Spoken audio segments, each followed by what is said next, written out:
اچھا مجھے یہ بتائیں کہ شادی سے پہلے آپ کے ساتھ کون کون غلط کام کرتا تھا؟ میرے بڑے چاچو کا بیٹا تھا، میرے چاچو وریام کا بیٹا، جس کا نام ہے اللہ نواز. ہم صرف 2 بہنیں ہیں، ہمارے بھائی کوئی نہیں ہے. بچپن میں ہمارے ابو فوت ہو گئے تھے. وہ میرے ساتھ بھی اور میری بہن کے ساتھ بھی، دونوں کے ساتھ بھی زیادتی کرتا تھا. میں چھوٹی ہوں، میری بڑی بہن ہے، اس کا نام ہے گلناز، میرا نام شہناز ہے. ہم صرف 2 ہی بہنیں ہیں، ہمارے بھائی کوئی نہیں. ہمارا ابو بھی فوت ہو گیا تھا جب ہم چھوٹی ہی تھیں.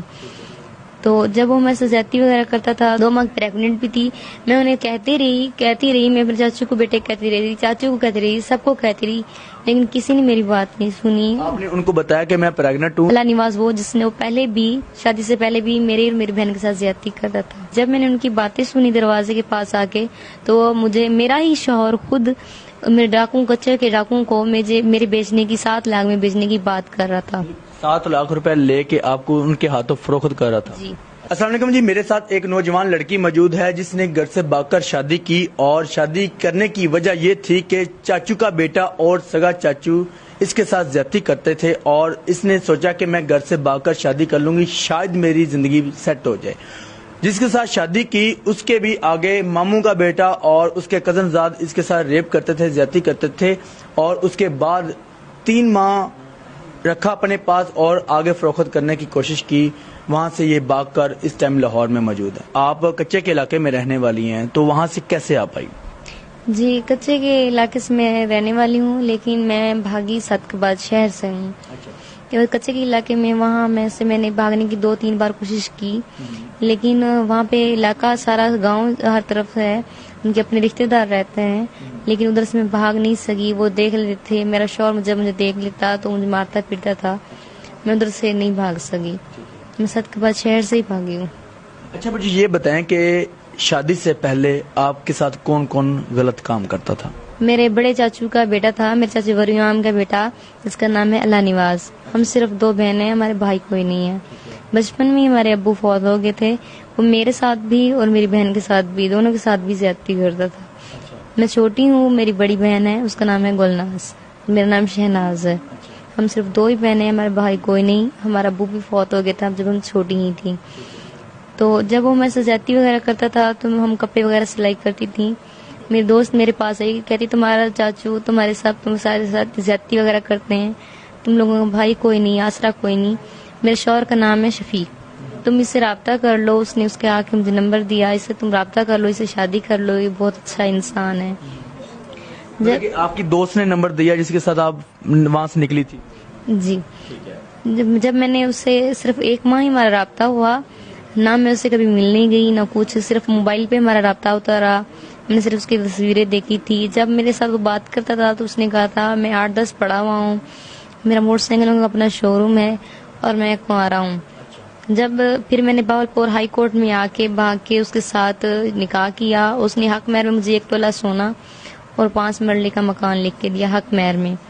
جب میں اس کے گھر گئی تو اس کے ادھر کورٹ میرج کر کے باولپور سے میں سیدھا اس کے گھر گئی، کچے بھونگ کے علاقے میں، محمد پناہ کوش کی بستی میں اس کا گھر ہے.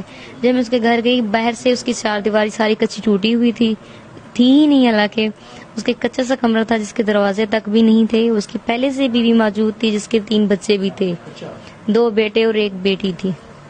وہ 1 ماہ میرے ساتھ صحیح رہا. 1 ماہ کے بعد میرے چاچو اور میرے کزنز، میرے چاچو کے بیٹوں نے ہمیں پولیس کے ذریعے وہاں سے اٹھوا لیا. پولیس نے ہمیں عدالت وغیرہ کہیں پہ بھی پیش نہیں کیا، حالانکہ ہم روتی رہیں، گڑگاتی رہیں کہ ہمیں عدالت پیش کیا جائے، ہم عدالت پیش ہوں گی. لیکن احمد پور کی پولیس نے ہمیں عدالت پیش نہیں کیا، اور انہوں نے زبردستی ہمیں اپنے چاچو کے ساتھ اور اپنے چاچو کے بیٹوں کے ساتھ بھیج دیا تھا.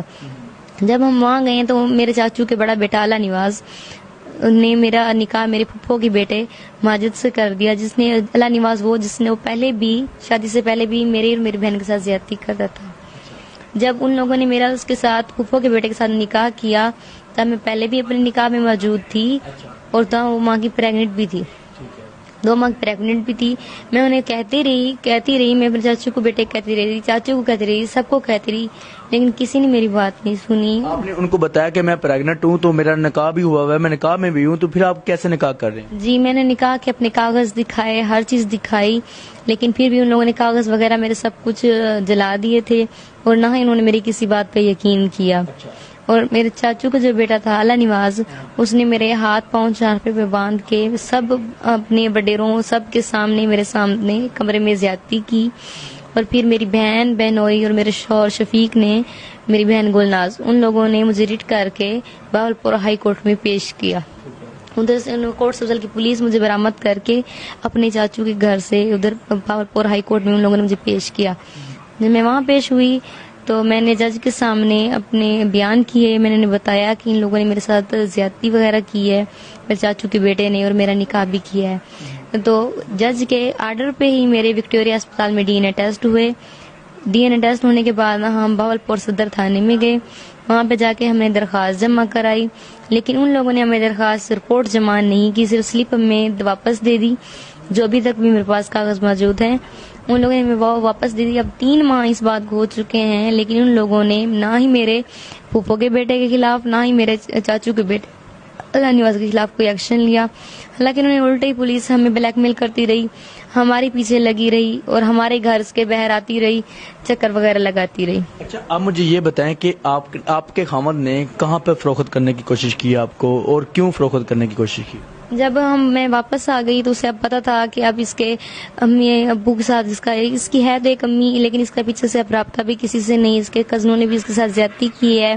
جب یہ دوسری بار بھی آ گئی ہے، اب اس کے پیچھے جانے کے سب راستے بند ہو گئے. جب میں سے خرچہ وغیرہ مانگتی تو اختر کوش وڈیرے کے ڈیرے پہ مجھے چھوڑا تھا، اور وہاں پہ اس کا پھوپھی کا بیٹا جانب، اس کا خالہ کا بیٹا رفیق، اس کا خود کا سگا ماموں لطیف اور بابلا، اس کے پاس خود ہی میرا شوہر اپنے ہاتھوں سے خود ہی چھوڑ آتا تھا، جہاں پہ وہ میرے ساتھ زیادتی وغیرہ کرتے تھے. پھر وہ مجھے ایک دن صدقے بعد لے گیا. وہاں پہ لے جا کے وہ اپنے کہنے لگا کہ میرے ماموں کا گھر ہے، چلو وہاں پہ ہم چلتے ہیں. وہاں پہ کوئی عورت کچھ بھی نہیں موجود تھا، صرف ایک اختر کوش وڈیرا تھا، ایک میرا خود شوہر موجود تھا، ایک اس کا ماموں تھا لطیف، اور ایک اس کا خالہ کا بیٹا تھا رفیق، ایک اس کا پھوپھو کا بیٹا تھا جانب، اور 2-3 اور کچے کے ڈاکو تھے جنہوں نے اسلحہ وغیرہ بھی باندھا ہوا تھا. وہ ایک کمرے میں وہ بیٹھے ہوئے تھے، دوسرے کمرے میں میں بیٹھی ہوئی تھی. جب میں نے ان کی باتیں سنی دروازے کے پاس آ کے، تو مجھے میرا ہی شوہر خود میرے کچے کے ڈاکوؤں کو میرے بیچنے کی 7 لاکھ میں بیچنے کی بات کر رہا تھا. 7 لاکھ روپے لے کے آپ کو ان کے ہاتھوں فروخت کر رہا تھا؟ جی جب کہہ رہا تھا پیسے وغیرہ وہ گن رہے تھے، میں نے یہ سب کچھ جب دیکھا تو میں وہاں سے واش روم کا بہانہ کر کے باہر نکلی، وہاں سے بھاگی. کیونکہ گاؤں سے میں نکلنے کی کئی بار کوشش کی لیکن نہیں بھاگ سکی، لیکن شہر میں بھاگنے میں کامیاب ہوگی. یہ 26 اگست کی شام کا واقعہ ہے. یہاں پہ شام کے 7:30 بج چکے تھے، مغرب کے اذان کا ٹائم ہو چکا تھا. میں وہاں سے نکلی ہوں. وہاں پہ میری جوتی ٹوٹی ہوئی تھی، اور نہ ہی میرے پاس چادر تھی نہ کچھ تھا، صرف ایک دوپٹہ تھا. اور وہاں پہ میں بس پہ چڑھی ہوں. مجھے یہ نہیں پتا تھا کہ بس کہاں جا رہی ہے کہاں نہیں جا رہی. بس یکدم جو بس چل رہی تھی اس میں چڑھ کے بیٹھ گئی، کیونکہ مجھے پیچھے سے ان لوگوں کا خوف تھا. جب ہم آدھا راستہ طے کر چکے تھے تو پھر کلینڈر میرے پاس آیا اور اس نے مجھ سے کرایہ مانگا اور ٹکٹ پوچھی. تو میں نے کہا بھائی میرے پاس نہیں ہے. پھر اس نے کہا اتر جاؤ، لیکن میں نے اس کی منت سماجت کی. وہ یہی سمجھا میری اس ٹائم حالت دیکھ کے کہ شاید یہ کوئی مانگنے والی ہے یا فقرانی ہے، اس لیے وہ خاموش ہو گیا. وہاں پہ بس پہ میں نیچے ہی سو گئی. جب میری صبح آنکھ کھلی تو میں یہاں پہ لاہور موجود تھی. میں یہاں پہ جب آئی نیچے اتری تو میں یہاں پہ آ کے ایک مدرسے میں نے پناہ لی. تب نہ ہی میرے پاس کوئی چادر تھی نہ کچھ تھا، کچھ بھی نہیں تھا. میں صرف ایک دوپٹے میں ہی آئی ہوں یہاں تک. پھر یہاں پر آنے کے بعد میں نے آئی جی صاحب سے ملنے کی کئی بار کوشش کی. 5-6 بار میں گئی ان کے دفتر کے باہر، لیکن باہر سے سیکیورٹی گارڈ دھکے دے کے واپس بھیج دیتے ہیں، ملنے نہیں دیتے. کہتے آپ لوگ پاگل ہو، منہ اٹھا کے چلے جاتے ہو، یہ وہ. کوئی کسی نے بھی میری نہیں سنی. آپ کیا اپیل کرنا چاہیں گے آئی جی صاحب سے؟ آئی جی صاحب سے میری یہی اپیل ہے کہ میرے دشمنوں کو پکڑا جائے، مجھے انصاف دلایا جائے، اور پولیس محکمہ صحیح کیا جائے جو ہم غریبوں کی نہیں سنتا لیکن صرف پیسے اور پاور کی سنتا ہے. کیونکہ یہ پولیس محکمے وغیرہ ہر چیز جب ہم غریبوں کے لیے رکھی گئی ہے، جب ہم غریبوں کی مدد ہی نہیں کرتے تو ایسے محکموں کا فائدہ کیا؟